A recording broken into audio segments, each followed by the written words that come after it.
해방 직후에 한국인의 80%가 농민이었어요. 화교가 사실은 우리나라 사람들의 속도를 추월해서 빠른 속도로 돈을 벌고 있었거든요. 저는 동남아처럼 됐을 거라고 봐요. 초창기에 부를 독점하면 그 상태로 끝까지 가요. 한번 격차가 생긴 부가 이게 좁아지지 않는다니까요. 박정희는 대한민국을 잠식하는 걸 막기 위해서 과감한 조치를 단행을 했죠. 외국인 토지 소유를 50평으로 제한을 한단 말이에요. 거주 및 사업 활동 제한. 화교 자본이 이렇게 팽창할 기회 자체를 처음부터 완전히 틀어막은 거예요. 절차적 정당성 같은 건 없이 그냥 한 거예요.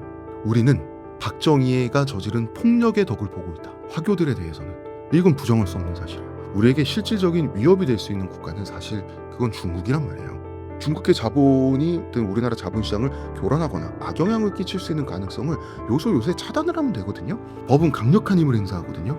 이제는 더 이상 그 친중 감수성에 휘둘리지 않았으면 좋겠어요. 대한민국은 망합니다.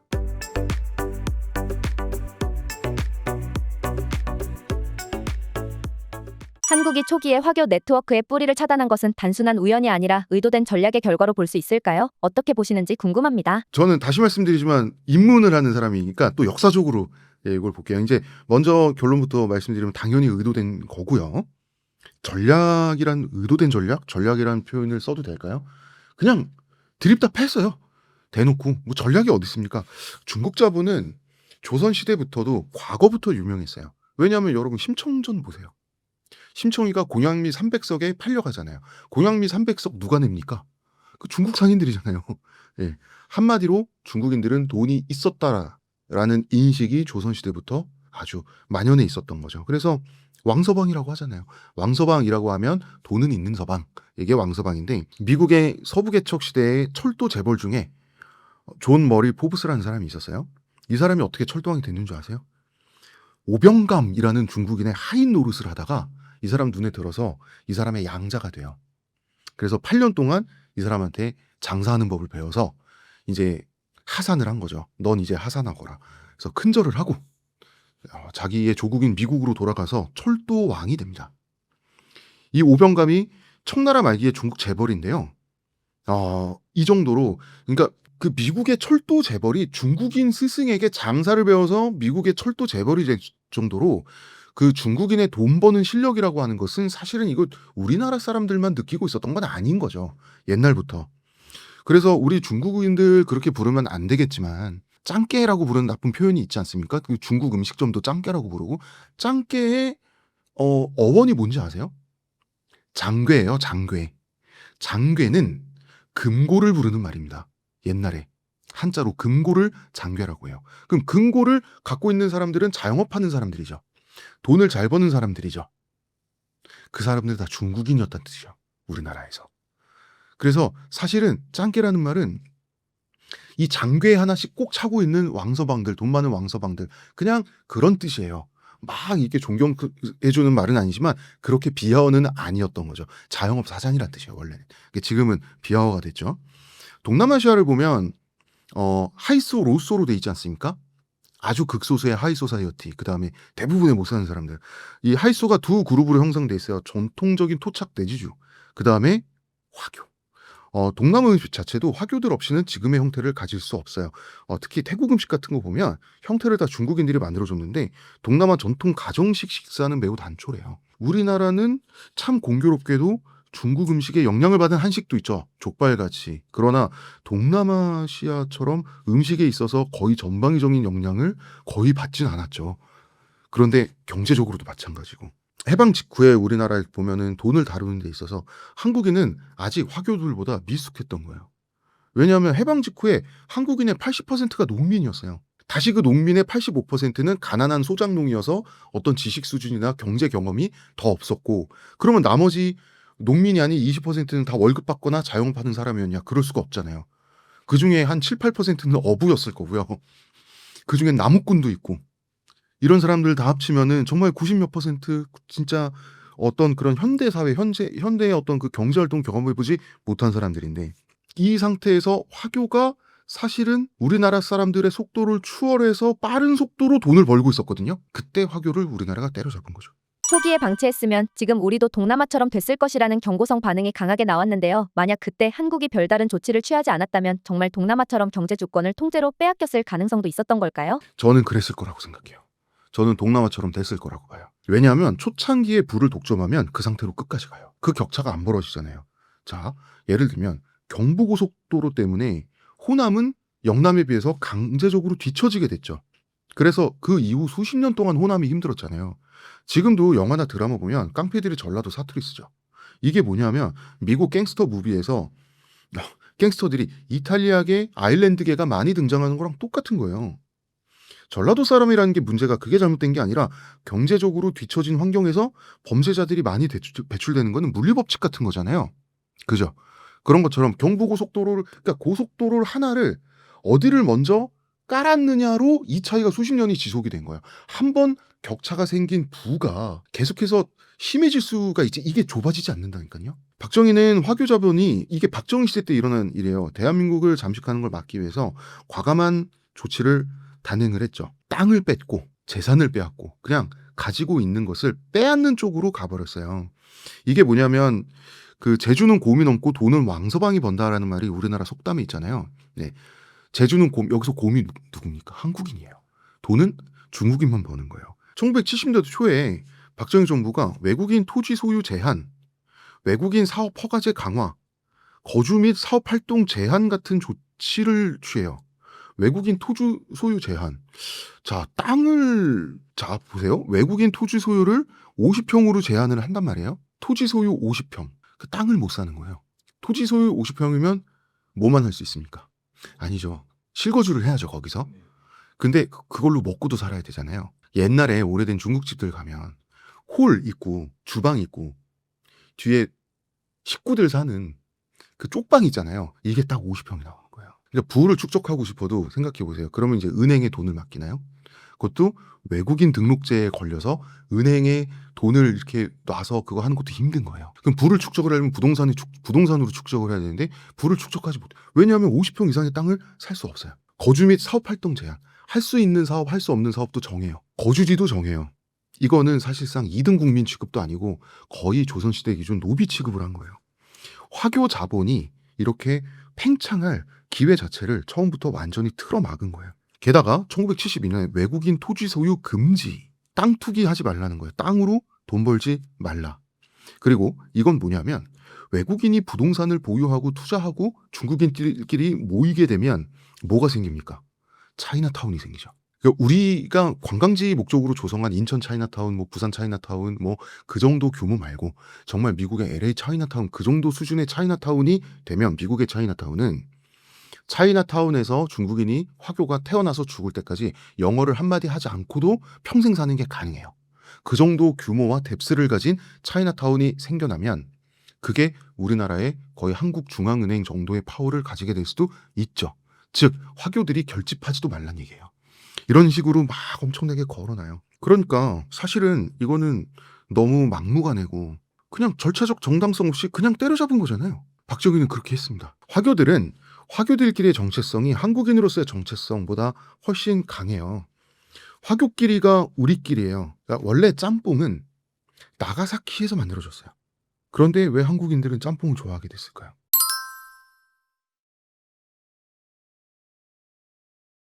한국의 중식은 산동성 사람들이 건너와서 한국의 중식이 만들어져요. 일본의 중국식은 광동성 사람들이 일본에 주로 건너가서 일본의 중식이 만들어져요. 그래서 일본 중식과 한국 중식은 계열이 다른 거예요. 우리는 산동성, 일본은 광동성이에요. 그래서 우리는 산동성에서 중식이 왔기 때문에 볶는 게 많아요. 그래서 짜장면도 사실은 볶음국수죠. 원래 간짜장이니까. 그런데 일본의 중식은 광동성에서 갔기 때문에 국물 요리가 많아요. 라멘 대표적으로. 그 다음에 이제 짬뽕인데 우리나라에 짬뽕이 생긴 과정 자체가 그거예요. 한국의 화교와 일본의 화교와 대만의 화교끼리 서로 시집장가를 갔어요. 그래서 우리나라 화교 집안에 시집 오고 장가 오는 젊은 일본 출신 화교가 짬뽕 레시피를 가져와서 우리나라에 짬뽕이 정착이 된 거예요. 이 말은 무슨 뜻이냐? 우리나라에 살던 화교는 한국인보다 일본에 살던 같은 화교와 더 동질감을 느꼈다는 얘기예요. 이 사람들에게 한국이 잘 돼야 돼라는 애국심이 우리만큼 있었을까요? 이 사람들의 자본이 모이면 화교 자본이 과연 대한민국을 위해 움직이는 민족 자본이 될 수 있었을까요? 우리가 삼성하면 현대보다 왠지 얍삽한 이미지가 어쩐지 있지만 이병철 회장이 만들었던 삼성의 사훈이 뭐였냐면 산업보국이었어요. 산업을 일으켜 나라를 보국하자. 그러니까 정주영 현대 창업 회장의 결정들을 보면 우리나라도 선진국 되기 위한 마음으로 조선 사업에 진출을 하잖아요. 조선 사업은 리스크가 엄청 컸어요.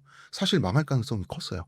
그 배 한 척 잘못 만들었으면 현대그룹 쫄딱 망했어요. 근데 도전하잖아요. 그건 애국심 때문이에요. 대한민국이 한국인이 타는 한국인이 만든 고유한 독자 모델이 있어야 된다라고 해서 포니를 개발하죠.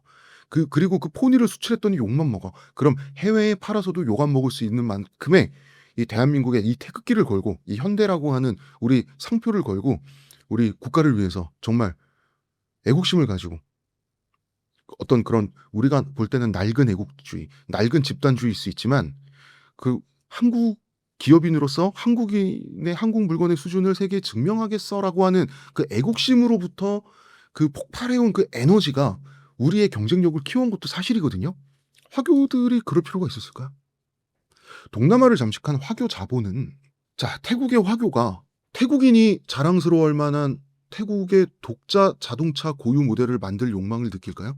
그렇지 않아요. 인도네시아의 화교가 우리 인도네시아도 세계에서 뒤지지 않는 정말 그런 해양 대국이 됐으면 하는 그런 바람을 가지고 정말 자기 목숨을 걸고 있는 돈을 다 끌어모아서 정주영 회장처럼 목숨을 걸고 인도네시아의 조선소를 세울까요? 인도네시아의 화교가 그런 일은 일어나지 않겠죠. 그래서 화교의 자본을 박정희가 몽땅 뺏어서 그 자리를 우리나라 이제 초창기 재벌들에게 몰아준 것은 방법은 정말 무식하고 폭력적이기 이를 데 없는데 정말 부정할 수 없잖아요. 우리가 그 덕을 보고 있다라는 건 저는 부정할 수 없는 것 같아요. 참 저도 진보 진영에 속한 사람으로서 이 말을 하기가 불편한데 사실은 사실이니 제가 아이러니한 문장을 말씀드려 보겠습니다. 우리는 박정희가 저지른 폭력의 덕을 보고 있다. 화교들에 대해서는 이건 부정할 수 없는 사실이에요. 화교들에겐 미안하게 됐습니다만 우리가 그 덕을 보고 있죠. 소공동 정비는 단순한 도시계획이 아니라 화교 경제권 자체를 지워버리려는 전략적 작전이었다고 볼 수 있을까요? 그렇게 볼 수 있을까요? 물어보면 당연히 그런 거예요. 그냥 대놓고 때려잡은 거예요. 이게 박정희는요. 화교들한테 어느 정도까지 했냐 하면 할 수 있는 거 이 사업 제한까지 걸어가지고 할 수 있는 건 정말 이제 거의 중국 음식점밖에 할 수 없게끔 만들어 놓고 그런데도 중국 음식점들이 돈을 잘 버니 그 돈은 그렇게 돈 버는 꼴도 우려를 했어요. 박정희는. 그래서 짜장면 가격 상한제 실시. 너무했죠. 당시에 옛날부터 거의 일제강점기 때부터 짜장면은 한국의 이제 화교들의 어떤 주력 상품이었지 않습니까? 근데 짜장면의 원래 형태는 간짜장이었어요. 그러니까 한 그릇에 예를 들면 한 그릇에 5,000원은 받아야지 이게 인건비도 나오고 재료값이 나오는 이 짜장면을 3,000원 받으라는 거예요. 2,000원, 3,000원 받으라는 거예요. 그러면은 우리나라 사람들은 이게 웬 꿀입니까? 가서 짜장면만 먹으면 되는 거예요. 그러면 짜장면은 적자예요. 그렇게 파산하는 중국집들도 속출을 했어요. 저희 짜장면 안 팝니다. 그건 또 정부 공무원들이 가가지고 짜장면 왜 팔란데 안 팔아? 이런 것까지 있어요. 강제로 짜장면을 만들어만 했어요. 그래서 중국집에서 어떤 아이디어를 냈냐면 원래 짜장면은 간짜장이었으니까 짜장을 한번 볶고 그런 이제 익힌 면에 딱 이제 덮어서 나가는 거였는데 이제는 짜장을 한번 볶으면 거기에 물을 붓고 전분물을 부어서 꾸덕하게 끈적하게 만들어서 한 솥을 끓여서 주문이 나오면 이미 익혀진 면에다가 이것만 한 국자 짜장을 퍼서 주면 되게끔 원가 절감을 한 거예요. 원가 절감을 한 이유가 짜장면 상한제 가격 정책 때문에 그래요. 그만큼 화교들도 어떻게든 먹고 살기 위해서 그만큼 고생을 했던 거예요. 그래서 원래 짜장면은 간짜장이란 이름을 갖게 됐고 원가 절감 짜장면이 지금의 짜장면이 된 거예요. 그러니까 우리 옛날에 우리나라 정부와 공무원들 심지어 일반인들까지도 중국 화교를 어떻게 대우했는지를 보면은 저는 굉장히 충격받은 적이 있었어요. 저희 아버지 모시고 중국집에 간 적이 있었어요. 굉장히 오래된 노포 중국집에 예전에 간 적이 있었는데 아버지가 평소에 굉장히 예의 바르시고 굉장히 사람들에게 친절하시고 정말 밖에 나가서 욕 한마디 안 하시는 분이거든요. 그런데 중국집에 앉아서 갑자기 박수를 이렇게 치는 거예요. 박수를 쳐서 종업원을 부르는 거예요. 충격받아서 아버지 왜 그러냐고. 아니 이렇게 매너 없이 아버지 갑자기 왜 그러냐고. 그런데 화교한테는 원래 그래도 된다는 거예요. 그러니까 옛날에 한국인들은 화교, 종업원이나 사장님을 부를 때 그냥 박수 쳐서 부를 정도로 확실하게 약간 비국민 취급, 확실하게 인간 이하로 좀 약간 좀 우리나라 사람들이 좀 나빴죠. 그러나 그렇게 화교들을 대해서 안 된 일이지만 그렇게 화교들을 대할 수도 있을 만큼 그들의 자본을 빼앗아서 우리 민족 자본이 성장하는 계기로 삼았다는 것 자체는 우리에게 중요한 조건이 되는 거죠. 박정희가 나빴죠? 화교들한테는 절차적 정당성 같은 건 없이 그냥 한 거예요. 어떤 뭐 어디 무슨 뭐가 있습니까? 그냥 한 거죠. 도덕적 근거도 없어요. 그냥 한 건데 사실 여기에 한국 특유의 보수주의, 한국만의 전통 보수의 결이 있어요. 그러니까 결과주의인 거예요. 박정희는 민족주의자면서 군대식 집체주의자면서 사회주의자면서 성장주의자인 짬뽕이 된 인물이에요. 이걸 다 합치면 이 사람은 뭐냐면 철저한 결과주의자예요. 결과만 좋으면 된다. 80년대를 거치면서 민주화 세대에 의해서 우리는 절차적 정당성을 묻는 사회가 됐죠. 하지만 그 전에 우리가 박정희의 덕을 봤느냐? 저는 봤다고 얘기하는 편인 사람이에요. 예전부터. 이후에 어쨌든 지금 우리 삶에 박정희라는 인물이 남긴 조건이 있죠. 공과를 떠나서 이 사람은 하나의 조건이기 때문에 그것을 뭐 뉴라이트처럼 이분을 숭배할 필요도 없지만 이분을 철저히 부정하려고 노력할 필요도 없다고 생각합니다. 중식당, 이발소, 양복점처럼 화교가 장악했던 업종들은 어느새 자연스럽게 한국인 주도로 넘어가게 됩니다. 당시 한국 정부가 화교 경제를 정면 충돌 방식이 아니라 보이지 않는 거리두기 구조를 설계한 결과라고 볼 수 있을까요? 우리가 막 무너진다고 볼 수는 없어요. 무너지게 우리도 퍽 사는 나라 꽤 있는 집안이 되긴 했는데 하지만 경계해야 된다고 생각하는 건 뭐냐면 한국에 있어서 이제 실질적인 위협은 한 10년 전부터는 더 이상 북한이 아니잖아요. 우리에게 실질적인 위협이 될 수 있는 국가는 사실 그건 중국이란 말이에요.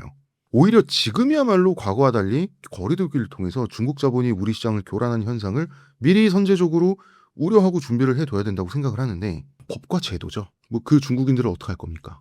잡아다가 배 태워가지고 어디 황해에다가 퐁당퐁당 빠뜨릴 건가요? 황해 그 영화 마지막 장면처럼? 그럴 순 없잖아요. 법이라고 하는 것은 제도라는 건 사람들이 말을 해서 말로 만들어지는 거지만 제도의 힘은 강력해요. 법은 강력한 힘을 행사하거든요. 여러 가지 필요한 법제를 만들어서 충분히 중국 자본의 침입을 막아낼 수 있어요. 아니 법이 그렇다는데 하면 돼요. 쉽게 생각할 필요도 있다고 생각해요.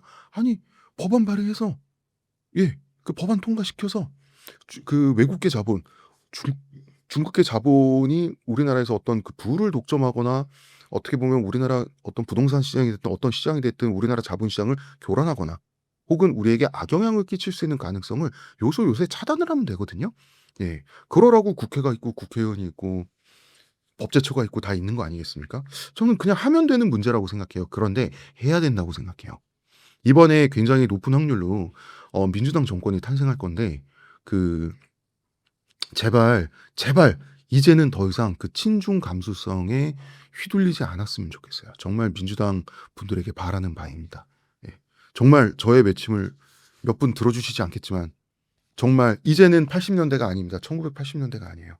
1980년대에 형성된 정체성이 지금까지 유지되어 오다가 지금의 현실 정치가 작동하는데 정말로 영향을 줘버리면 대한민국은 망합니다.